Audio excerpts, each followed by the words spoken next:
All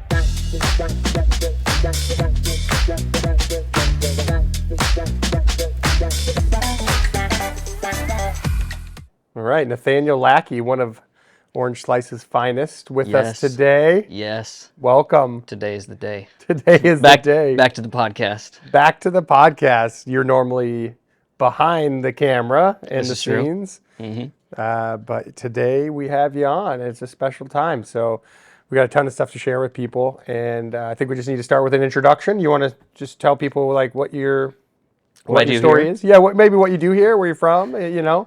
Yeah. So my I can butt in whenever I want, I feel like. Yeah. If you want to send it somewhere, just go right ahead. So the short pitch of what I do here. My title is the digital marketing specialist for Orange Slice. So I do everything from advertising. So for a handful of our clients, we do Facebook ads, Google ads, all that kind of good stuff, which of course you're very familiar with. SEO, SEO, obviously. yeah, is one of the sides. Analytics is a big piece of what I do, so I'm always looking at the numbers. And you're trying being to a figure little out how to track humble about stuff. it, but you're pretty much a badass at this stuff. And I know a thing or two. Yeah, there's a reason. Because I've seen a thing or two. Yeah. Start pulling out more like ad quotes. I know a thing or two. So you've been working for us for almost July 2021. 2021, We're so about almost to, 3 years. yeah, by the time this podcast releases, I think it's actually the day this podcast releases. You're going to be three. It will be Happy the third year. works anniversary, man. Let's go. That's so cool. We made it. I didn't even realize that. Things fly. It's just time I know. flies. So yeah, so we're here today. We want to talk about something you've done that was, you know, probably a bucket list thing for you and maybe a lot of other people. Other people would be like, "Fuck no, I'm never doing a marathon in my life."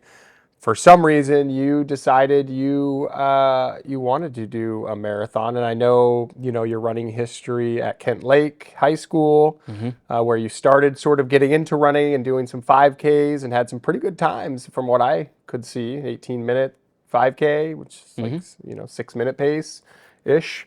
Speedy. It's very speedy. Speedy. Impressive. And, I know a little thing or two about running because I've done a marathon and I used to work at at Skinny Raven, which is Alaska's premier running store, who you did a training group with for this event. And Yep, Raven Run Club. when you told me you were doing the marathon, I was like, oh, cool. Yeah, that's awesome. If I can help, let me know. And yeah, we ended up taping the shoes. Yeah, there's the inserts with the tape in the shoes. But tell everybody a little bit about like how did this come about? You were running short distances, obviously, in high school. And never had really run a huge distance, maybe above a 10K. So what is it that sort of triggered this sort of desire to go do this marathon? Yeah, so a bit of background on the running side. Like you already mentioned, I ran in high school. That kind of came out of like even in elementary school, everybody was on the track team basically. Yeah. So I was trying out all kinds of stuff, just learning, having fun, and just moving my body basically, like what you need the elementary schoolers to do. Just go move, go do stuff. And in middle school, I wanted to try and switch things up, so I had a little stint as a wrestler, and then switched back into track and field in the spring. And then high school, everybody was moving to different high schools in my friend group, so we're like, we got to make new friends. And I found out that my high school, Kent Lake, was doing a summer training program for the cross country team because they start early for the fall, and then as soon as you start classes, like the season's going. Yeah.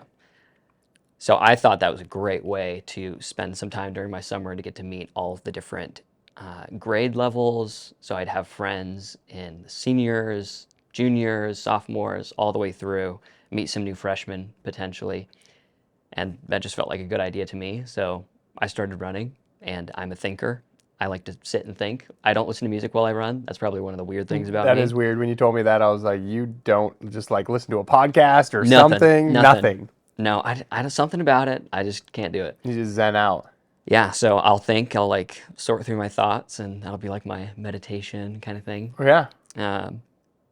But yeah, I would run through high school and found out I was decently fast. Yeah. not necessarily ever on the varsity team. The closest I got, that 18 number that you were mentioning, was, I think it was first alternate for one of the bigger races.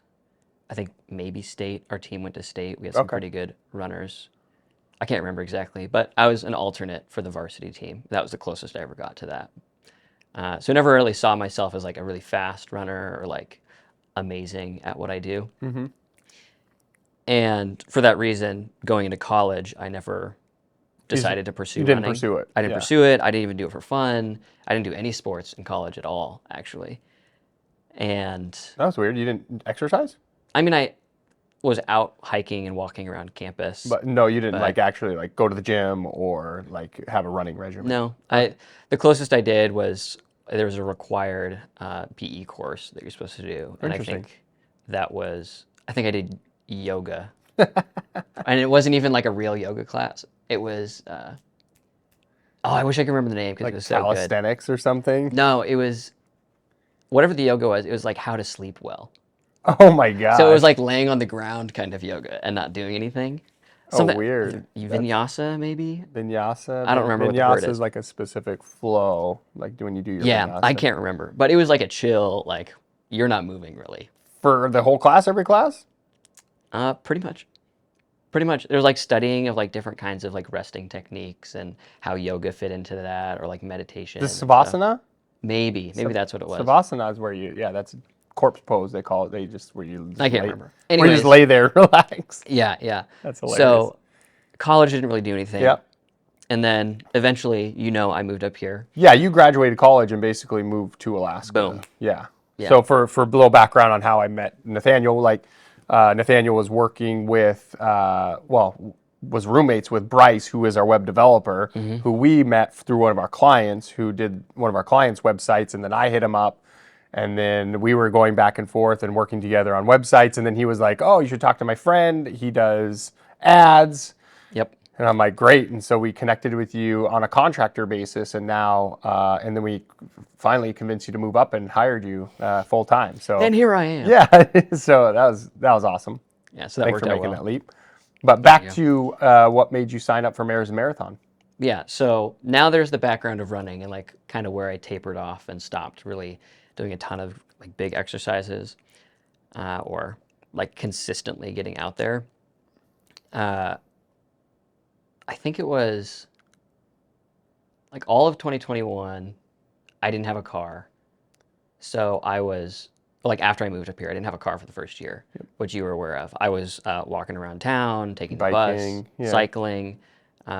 When you gave me your bike, I was cycling around that way. And that was like my exercise. That was how I was getting around. And when I got a car, I realized it's like, I'm going to get so much less exercise. Yeah. I've got to do something about that. Okay. I didn't know that was a precipice of it. So that was Okay. that was one part of it. I didn't know what that was going to look like. For example, it could have been cycling more often, or maybe it was just going to the gym. Yeah. You just knew you needed to move. I needed to be moving and doing something, especially during the winter when it's so cold and you just don't want to be outside anyways. Yeah. But that was kind of like the hint of the start of something there of like, okay, I need to move, I need to do something. And when I started going to the gym, I was going to Planet Fitness near my house. Where you got your bike stolen. And my bike got stolen from there, From so Planet I Fitness. couldn't cycle around anywhere. Yeah. That was the end of the bike. And so that was the end of the bike. I had the car, so I wasn't really walking around as much. And going to the gym, I didn't really have like a goal necessarily. There was nothing to aim for, so Yeah. it was really off and on. I wasn't going consistently. I didn't have like a plan. I really have never ever gone inside of a gym to Hit the weights. weightlift. Yeah. So I didn't know what I was doing. I was just sticking to the machines of like, okay, this looks fine. Like Yeah. it feels a little difficult, whatever. And I eventually came across a couple things. There's a bunch of like little triggers of like, oh, maybe it's running is what I need to do. I came across this YouTube channel, Philly Bowden. She is a British Olympic trials hopeful female athlete. I found her YouTube channel, and she was had a kind of similar story of going from like cross country or some of these shorter distance runs up to trying to compete at a really high level, doing her first marathons when I was finding her. So it made you kind of inspired you to I was think like, maybe like oh, I could do that. maybe I could do something like really hard. Like there's a goal, there's something I can aim for, Yes, and something train for it. big. And she was sharing a lot of like different thoughts and ideas of how you could train and different like training days. So instead of just going out and doing one run at this specific pace, you could break it up into run faster in this section or slower in this section, etc. So that was another piece. So one, I need to be active. Two, I You kind of discovered know this. something. I discovered Philly, and I was also thinking, okay, I have some background in running already. This would be something that I could easily build into. I'm familiar with it. I know how the training works. I wouldn't necessarily need a coach to move on to the next stage. Sure. And That's a big jump from going to from a 5K I to know. a marathon. So that was the other piece is I didn't want to do something that I was just super like familiar with or like I That was knew I could you do didn't want to do already. anything that was super easily achievable, right? Like Yeah, like initially my first goal was I want to get back to my high school times. Like is that even possible? Can I get under a sub 20 right now? And I trained and a sub 20-minute 5K. yeah, for sub those 20-minute people. 5K. Yeah. Yeah, that which sub 20-minute marathon, amazing. World records. So you did that, I right? decided to go for that and spent a summer just training. And by the end of the summer, with like 8 weeks, 10 weeks of training, I was already there. I was like, great, amazing. So I wanted to see how much further I could push it. Originally, it was just running 5Ks and how fast can I go? And eventually, after the summer, we got to the October, or what was that? What is it? The Frightful 4K? Frightening for 4K. Yeah. Yeah. The Skinny Raven run. It was just a short one. How fast can I go? Yeah. And I hit an amazing time. I think it was like 12 minutes 12 minutes. or just over 12 minutes. It was super fast for that race. Yeah. Way shorter than a 5K. I was like, oh, wow. Maybe I can work up to like faster Was it stuff. like 2.4 miles or something? 2.5. 2.5 miles on the nose. exactly. Got it. So I did that, and then I was like, okay, cool. Let's see if I can shoot for like a top 1% time for a 5K, like in the world. That's like or top 5% is 17 minutes, 44 seconds. Got it. Maybe I can do that. So for Thanksgiving, November, or no, this would have been afterwards. So yeah, October was the 4K. November would have been the Huffin' for Some Stuffin', which is a great name for a race, by the way. This was back home. Yeah, back home. I went to Spokane with my family and Yeah, because ran usually a they're called 5K. turkey trots pretty commonly, but this is Yeah. Huffin' for a. Huffin' for Some Stuffin', Stuffin'. which was a great race That name. is a good name. But I just wanted to send it and see if I could break 18 minutes. Yeah. Like, let's just go all out, like push myself, go Did you do really it? hard. And the course had the thinnest layer of ice over the entire thing. I didn't have any spikes. No ice bugs? No ice. I wasn't running ice bugs at this point. And I was running in these shoes that Oh, I'm wearing no. today. And You were slipping. I was slipping all over the place. Especially when you're running that fast, your energy return isn't there. Yeah, I had no control. I ran a pretty decent time. I was like 18:38 or something like that. But I ended up injuring myself during that. So I had to take a break from the end of November into December and January. And this is when I really made the decision to go for the marathon. Is, okay, I've injured myself here. What can I possibly build up to? Yeah. What is something new that I could try? I've never really challenged myself in this way. Wait, you didn't even think like physically. maybe I should do a half marathon? No, I didn't. Why not? Why not just go for the whole thing, right? Yeah. So, because I was watching Philly too, and she had done 2-3 marathons at this point, and I was like, Yeah. I could try I'll that. do that. I could try that. So I just decided, like after I had recovered from my hip injury from that run, I was like, okay, let's just start to go for it. So I slowly started building into it. I was following some online training plans, and the whole point of even trying this and going for it in the first place was, one, this is a physical challenge for me. I've never challenged myself physically in this way before. 2, do I even like long distances? Am I like a middle distance 5K, 10K runner? Is Yeah. that something I prefer? Do I just want to like work on speed training in that kind of thing? Yeah. So this is going to allow you to explore that side of it, the Yeah, other side of the running coin. exactly. And then the other part of it for me personally is there's kind of two sides to the same idea is you hear people use the phrase like it's a marathon, not a sprint. Yeah. And I didn't really know what that meant. And in the back of my mind, I was like, this would be a good way to actually figure out what that means. I'm And pretty sure you can know what that means without doing it, but you have a you really, whole new respect oh for the yeah, meaning. totally. So, which is absolutely true. After running the marathon, I know it means something completely different than I thought. But then the other side of that is, you know that I go to church a bunch and I'm reading my Bible all the time. You've seen me sitting down and studying during lunch. And there's a bunch of phrases in there and like verses and parables that reference running and races and especially like longer distance Huh? I didn't know that. things In like the Bible. yeah, running in step with the Spirit or like walking in step with the Spirit. And I was like, okay, I wonder if there's some like understanding that I could have from actually going and doing Oh, so it was a a part run of your spiritual journey was to as do well. So this yeah, as well. all these different pieces started lining up, and I was like, let's just go for it. Yeah. This makes sense. I'm going to learn something, and that was really the point. Is this something I enjoy? This is going to help me understand like a whole other side of the running world that Yeah. I've never explored. So yeah, really the reason why, if you're going to sum all of the last like what 5-10 minutes that I've been talking, Yeah. is I wanted to learn something. Yeah. I wanted to try something new and And learn something explore. about yourself and potentially have get further on your spiritual journey. Exactly. Cool. So that's where all that all like from a big wide standpoint down to the point. Yeah, and what that is. there's a lot. I understand you. Well, you started training with the Skinny Raven training group. What point was that?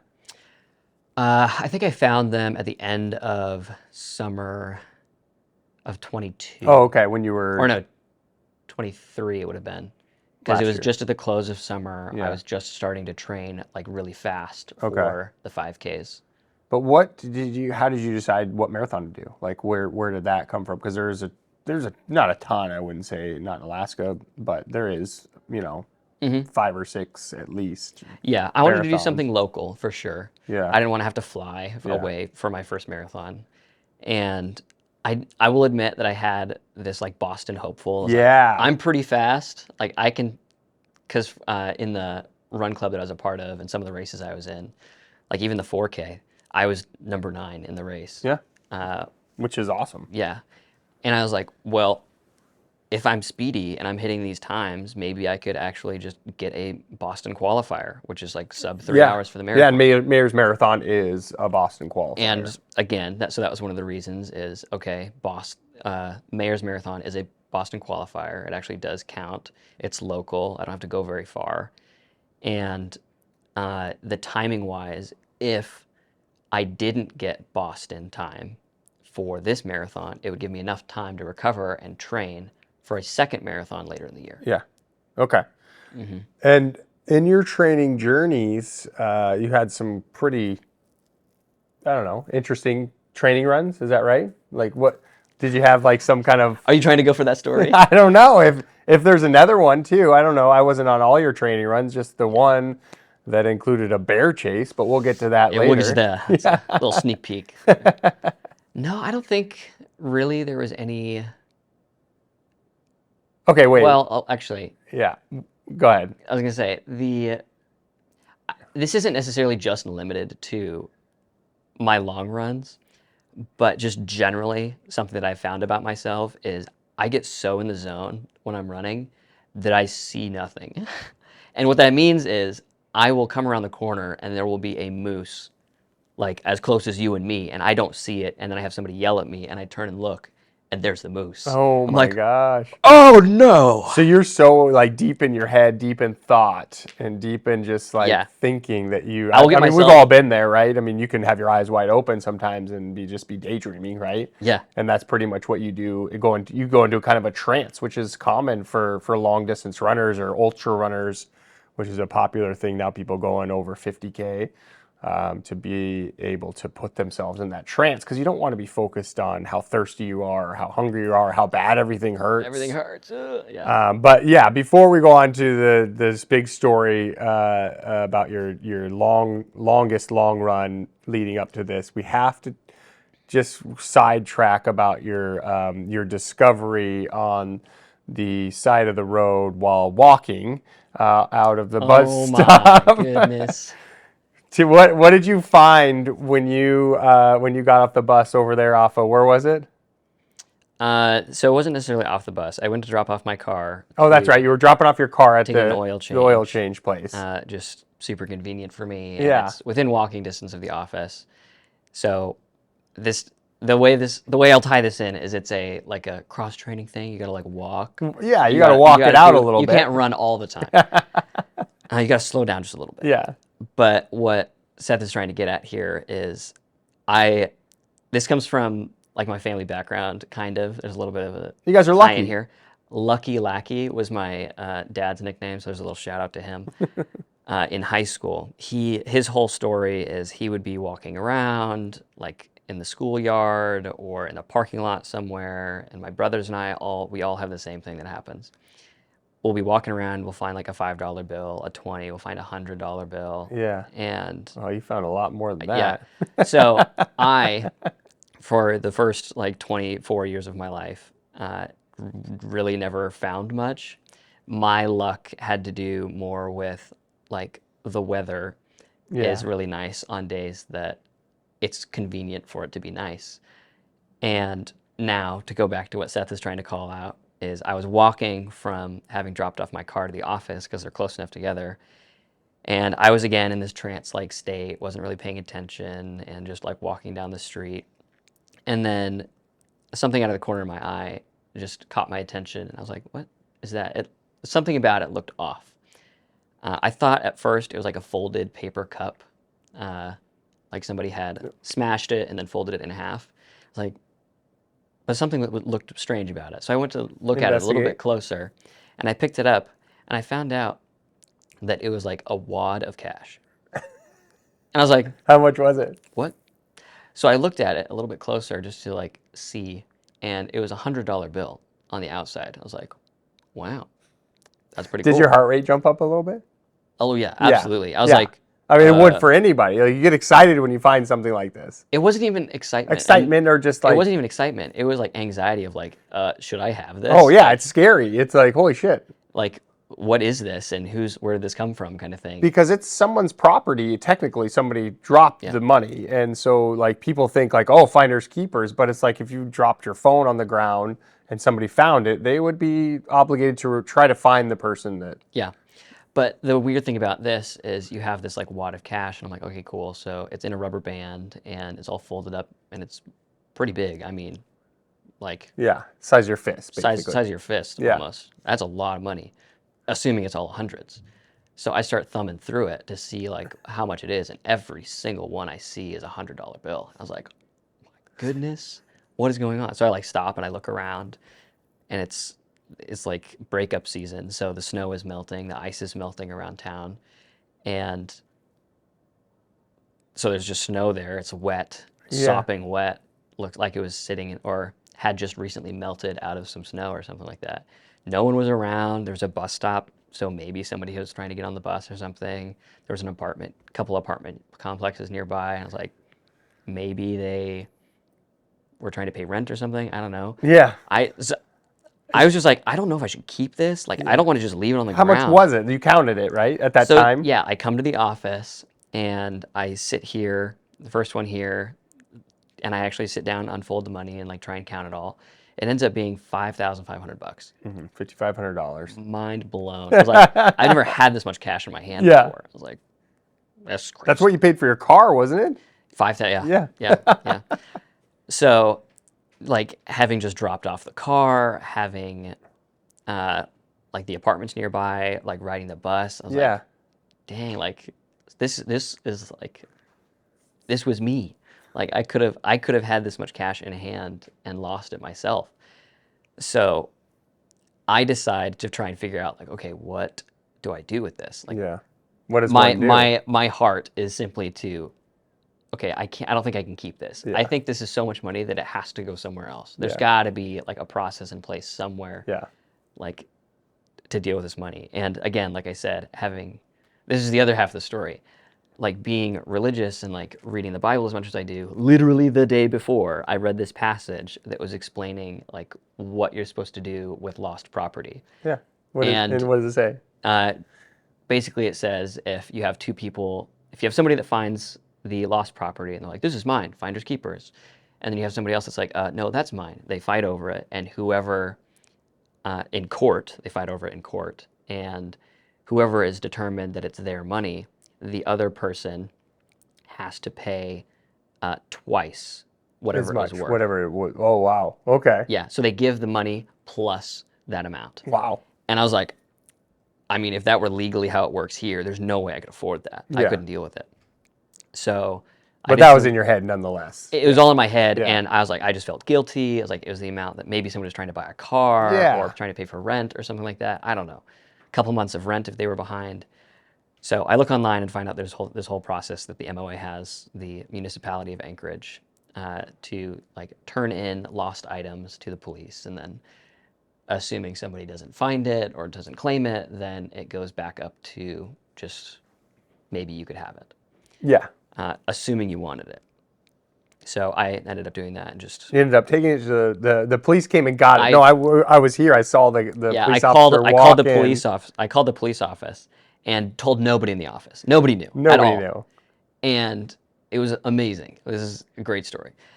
I was sitting there. I had the wad of cash. I had not told anybody in the office. People were coming in. People were sitting down. People were starting to work. And all of a sudden, like other people in the office see that a police car pulls up to the front of the building, and they can see him like parking in kind of a weird spot. And they're like, "What is this?" They told me this after the fact. You're kind of confused. Police officer gets out, no lights on, just walks in the office, and they were. Savannah was making a comment. She was like, it'd be so funny if they came into our office.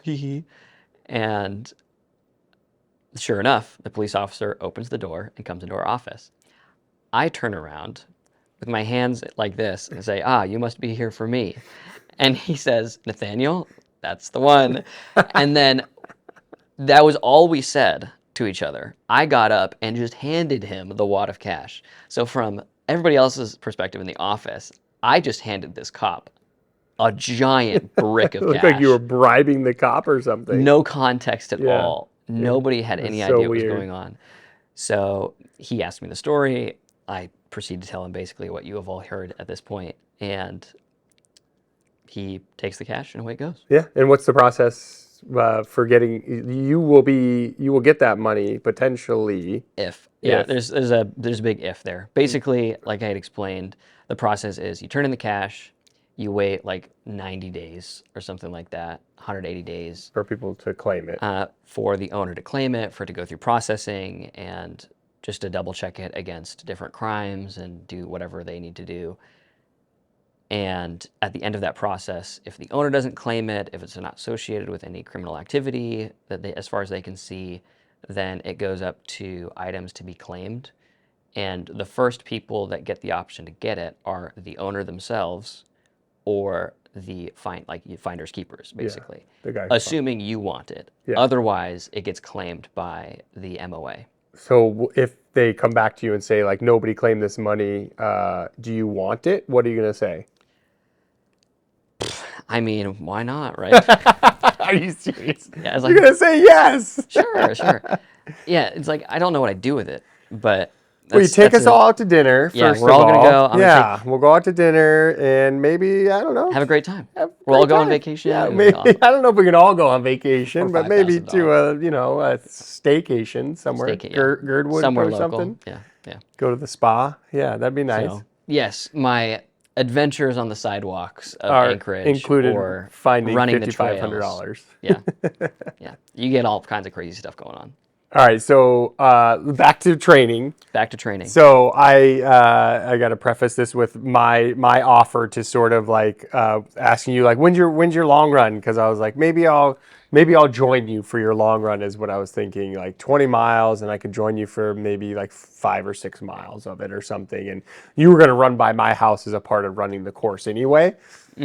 And then you told me your mileage pace, and I was like, oh, I can't run that fast. I think you told me 640 is what you were. 640, 650. 640 mile pace, which I'm more of a 9 to 10 minute guy at this point. So, and then I proceeded to just offer to bike next to you. So you were doing this on a Sunday? Saturday. Saturday.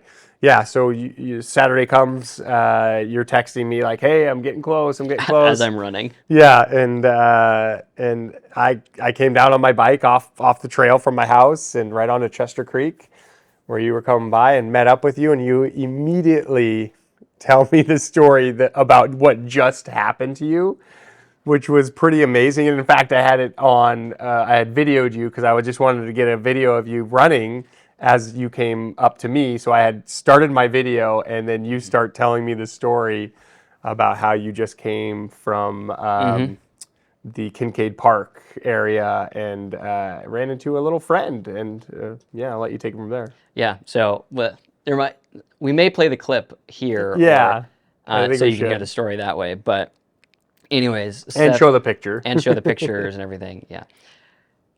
So the story that I started telling Seth when we met up on the trail was essentially I got charged by a bear in the middle of my run, and I was surprised by it. I had no idea. Welcome to Alaska. Well, no idea exactly. So the background here is today, the day of this run, was supposed to be my longest run of my training block. So this is the long run, they call it. It's 20 miles. It's not all the way up to marathon distance. You don't necessarily need to. It's typically 3 weeks out from the race itself. 3-4 weeks from the race. Yep. So this is the peak, and everything goes like it's And you to the taper. race from here. Yep. So I wanted to run the course just to practice like going that distance and being familiar with the trail systems and like where I was at. So I started in Kincaid Park and started running along the coastal trail from there, which goes to Point Warrenzoff around towards Chester Creek, Campbell Creek area, all that good stuff. And along the way, so from Kincaid to Point Warrenzoff is about 5 miles. And it was at this 5 mile mark that I'm coming up the hill towards the parking lot for Point Warrenzoff. And I see this biker kind of stop on the trail in front of me, and they're staring me dead in the face. I was like, okay, they have something to tell me, but what is it? So as I start running up to them, they just point over the shoulder and say, there's a bear over there, by the way.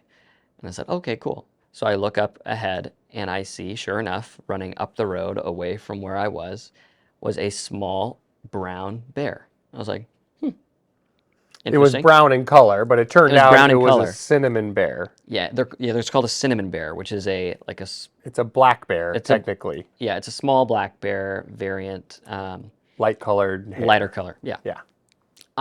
I thought it was like a very young grizzly, so I thought I was looking for mom. I think in the video you said a grizzly bear charged I think, me. yeah, in the video, Yes. a grizzly bear charged me. Oh no! I was like, I don't think it was a grizzly, but Yeah. So I thought it was like a young grizzly at Yeah. first because the brown color, because Yeah. I didn't know about cinnamon bears. I learned something new. yes. But I see it running up the road, and there's a bunch of this section of road along Point Warrenzoff is very popular Tons for of traffic, tourists. yeah. There's like the trail system is very popular. The beach is popular. Yeah, people there. biking, The taking planes take off pictures, over the planes top of taking this. off, lots of cars. Yeah, so there's lots of movement going along. So this bear is very distracted. Like as it's like trying to walk up here, it's got a guardrail and then the forest and then the trail that I was running on. And because I saw it was distracted by all of the stuff on the road, I thought maybe I could sneak along behind it or like along the trail system away from it. Because I could see it as I was running the trail. So as I got closer, I could see it was up on the hill behind me, all this You good have stuff. an eye on it. It's like, should be fine. Like, as long as you just keep your distance and know what it's doing. So I decided to keep running, and this section of trail goes downhill and then gets really steep before you come up over the hill. Mm-hmm. And you get this big forested section where there's lots of trees and underbrush before you get up to the field on the top of the hill. And of course, the road runs along that. So I lose sight of the bear just as I'm coming up the middle of this hill. Well, the last thing that I saw was it had stopped, and there were people in like a tourist shuttle, like taking pictures and making noise. So I thought the bear had just stopped. And I kept running. I was like, great, I'm in the clear. I can keep going. So I get up this hill, and I see where the guardrail and the forested section ends. So this is where I would run into the bear if I saw it. And I looked and I didn't see it. I came around the corner, still going up the hill. I got the field next to me. I still didn't see it. I was like, perfect, amazing. I escaped. So I'll keep running. So I'm still running up the hill, and then I hear from the road somebody yell, "Look out behind you." And I turn around, and that cinnamon bear is like the distance from me to this camera. Like, Oh my god. it was so close. And we'll pop a picture up here. Yeah. This is when I noticed somebody it. took pictures while you were getting basically like chased. Yeah, the guy that shouted at me, Jim, thank you, Jim, shouted out to me and told me about the bear. And then that photo that you just saw is when I first noticed where it was. Yeah. And it was running at me. So I just kept running, which was a terrible decision, Oh, really. jeez. You don't run from bears. Exactly. And I kind of thought about that because I was still in the zone. Like, Yeah. I had no emotions or feelings. I wasn't necessarily like super scared Yeah. at all or like out of control Sure. because I was just like going. Yeah. But I turned around. I was like, running is prey behavior. Yeah. Yeah. So I Probably stopped. walk. I stopped and turned around. And as soon as I turned around, the bear just ran right past me, like just right next to me, about my hip height, and it just went whoop right by me. Oh my I gosh. was like, okay, cool. So I just started backing up into the grass field, towards the road, towards this guy, Jim, in the truck that was beckoning me towards him, telling me to get in the back of his truck. And there's so many like tourist shuttles and cars on the road. Like there's people honking and making noise, people getting out of their cars to take pictures as tourists. There were like families in this field that were watching the planes with strollers and like little kids running around. Mm-hmm. There were these cyclists that were up in front of me that were trying to like hop back on their bike and they couldn't because the hill was too steep. Yeah. And the bear's running after them now. Oh, that's scary. So there's just chaos. Yeah. And as I got off the trail and towards the road, I was like, okay, Ed, what is this bear doing? Can I Yeah. get back on the trail? Can I keep doing my 20-mile run? Like, I'm having an adrenaline spike at mile 5. Yeah. And I still have 15 miles to go. You're on a 20-mile run. I've got to meet Seth down the trail. I told him I'd be there at a certain time. So Jim gives you a ride from here. Yeah, so at this point, I see that the cinnamon bear is just starting to run down the trail. Yeah. Like, okay, I got to go that way. This isn't going to work. Yeah. So I hop in Jim's truck, and he's like, "You got super lucky there, man." And I was like, "Thank you." Yeah. And then I have him take me down to Earthquake Park, which is about a mile down the way. So I skip a mile of my run. Yep.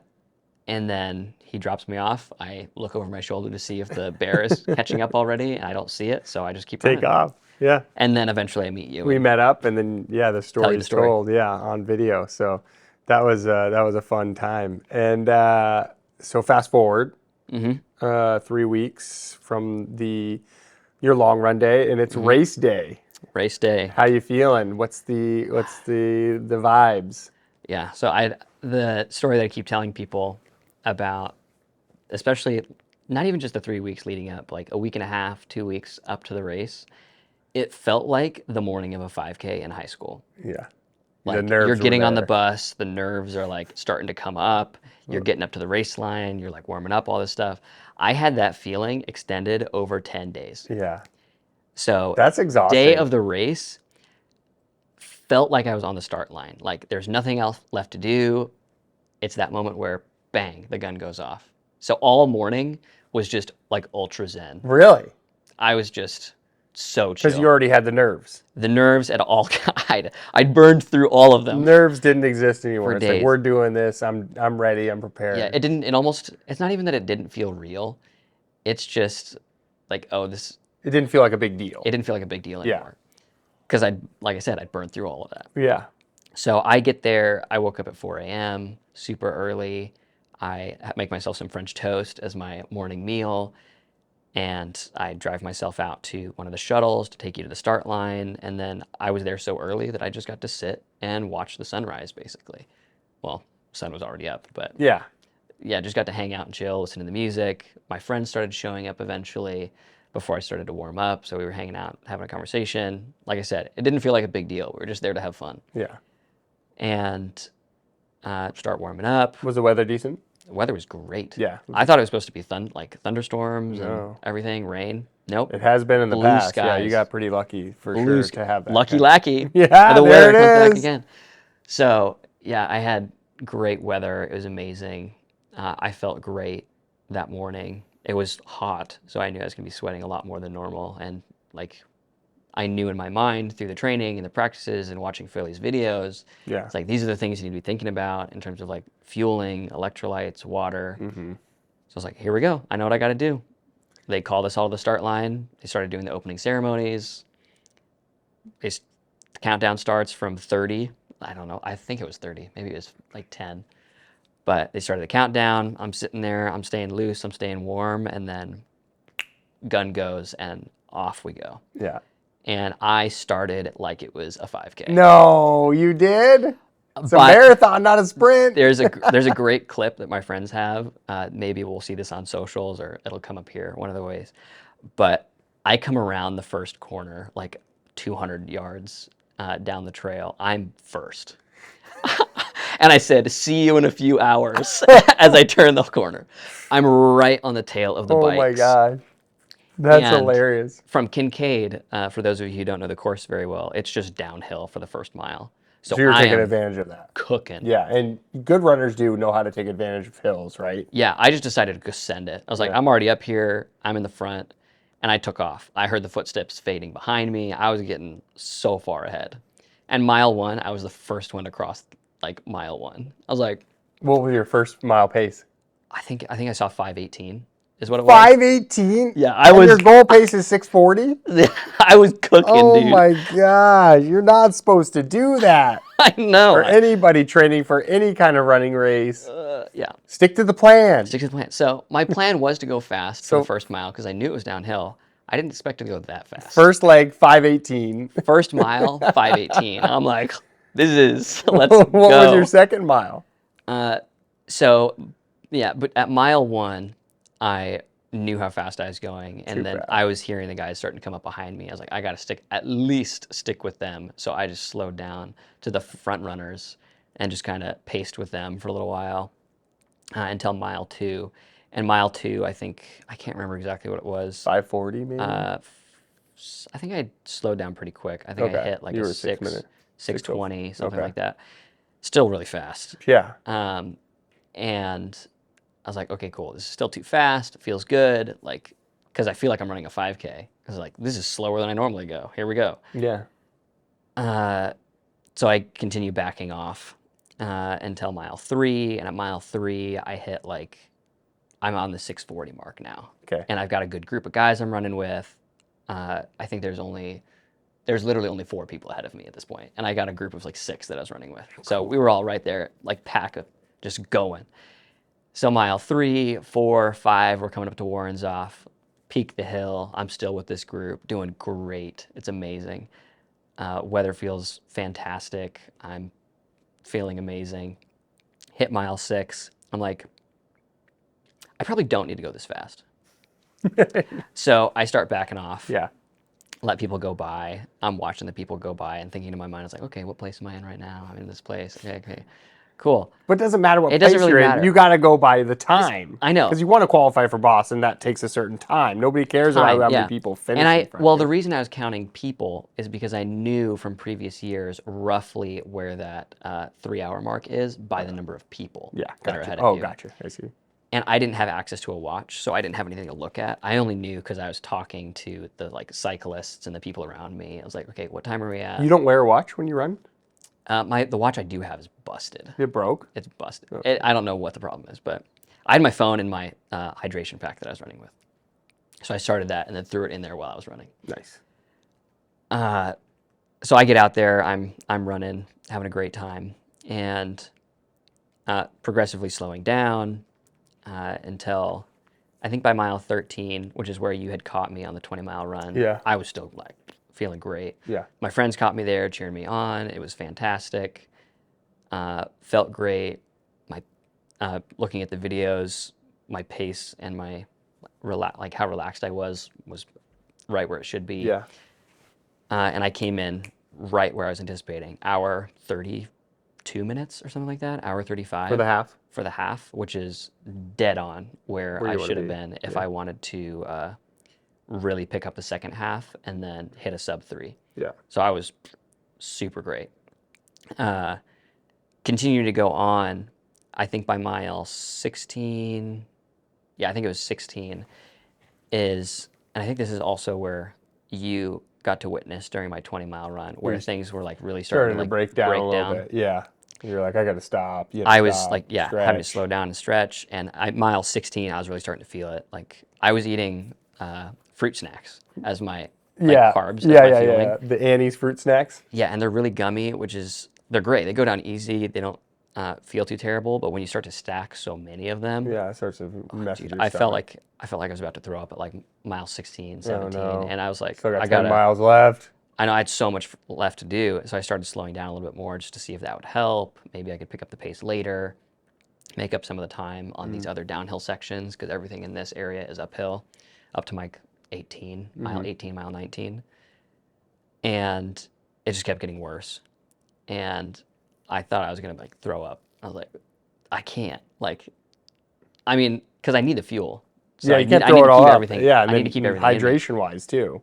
Yeah, hydration, everything would go terribly if that was the case. So I just slowed down and did what my body needed. I started separating out when I was taking the fuel a little bit more, so I didn't take in as much, but just enough to keep going. And then by mile 19, my legs were starting to cramp up pretty bad. Oh no. So I stopped. I started walking a little bit and like stretched out my legs. I like pulled up my ankle to stretch my quads and tried to stretch out my hamstring. And then I got a massive cramp. No. Everything in my left hamstring just tightened up and I almost couldn't walk. Oh no. And I was like, ain't no chance. So I just like stopped immediately stretching, walked it out just a little bit until I felt like I could run, and then just went. I was like, I can't stop again. You can't stop again. I can't stop No, again. you can't stop after going that pace. Your body Yeah. will shut So down. at this point, like from mile 16 on, I started slowing down pretty significantly. Yeah. If you look at my paces and Splits. look at my splits online, I started slowing down pretty good. I was still like pretty far ahead because I'd kept a pretty strong pace through this whole thing. And by mile 22, so we're in like the last, this is farther than I've ever run before. Yeah. This is like the last, not even 10K to the finish line. 10K easy run. Like that was what I was doing in the middle of my training block, is just easy 5-mile runs. I can do these all day. And I was like, okay, cool. This is it. This is my easy 5 This miler. is the easy 5-miler. I know I can do this. Let's Your go. pace is a little slower. That's It's fine. So I would run a mile from 22 to 23, and at 23, my body would like kill me. And it's like, you need to stop. So I stopped. I like stretched out a little bit, Oh, no. walked. I went another mile.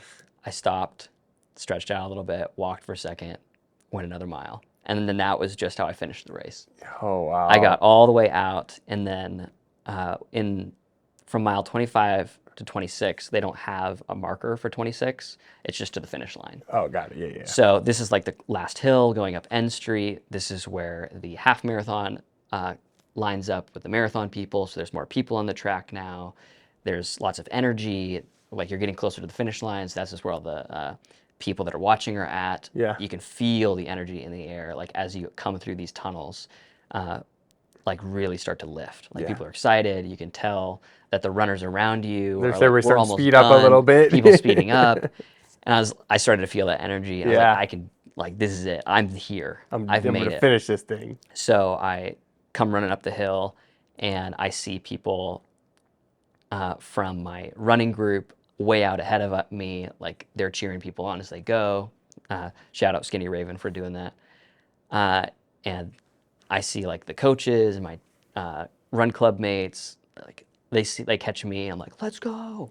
I still have like super high energy, and like it's all starting to come back. I'm feeding off their energy, Yeah. and then I'm sprinting up this hill. They're all like running up with me, doing that, doing the classic like support thing, which is Yeah. great. Get up to the finish line. There's tons of people. I'm just sprinting. I see my friends, more energy, running even faster. Come around the finish line, and then finish the race. It's over. It's over. It was done. You get your Got- medal, got show the off the medal. medal. Yeah. If we're stuck here, yeah, I got the medal. I finished. It's true. It's true. I did it. So Nice medal. it's heavy. Yeah. Yeah. So we made it. We finished. Marathon finisher. And what was your time? And we finished with a 3:26:11, I think is what it was. What's that pace come out to for mile Like pace? 7:44. 7:44 pace. 7:44 pace. Quite a stretch from your So- first mile to Yeah, the so last. yeah, I think the last mile actually, I went and looked. I think it was even though I was sprinting, Yeah. like from mile 25 to onwards, I think it was like a 9-minute pace Yeah. or something like.